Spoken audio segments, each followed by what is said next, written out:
Hi, Kelly Eckholt here to update you with the key events of the week. So this week our focus has been on the release of our economic overview, which are our inaugural economic forecast for 2024.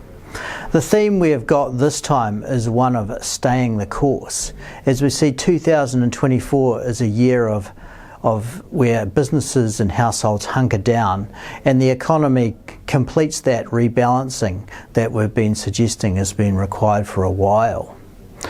The growth outlook we see is relatively flat for 2024, and we see inflation declining.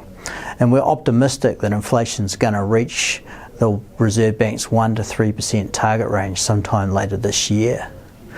We do see interest rates unchanged at 5.5% over the course of this year, and that's required to make sure that inflation doesn't just stop around 3% and goes all the way back down to 2% sometime later next year. So what does this outlook mean for our customers? Well, for households, it's going to be a year where they really have to hunker down.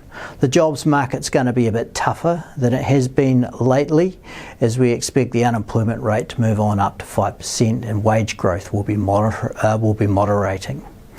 For businesses, it's going to be a continued year of relatively weak demand, although cost pressures should be abating and it'll be much easier to get staff. For the agricultural sector, 2024 looks like it'll be a better year than 2023. External demand looks like it's stabilised and commodity prices have gone up a bit. It's hardly going to be a stellar year, but those cost pressures look like they've totally abated, and hence there's going to be a better chance of on-farm profitability than we've seen lately.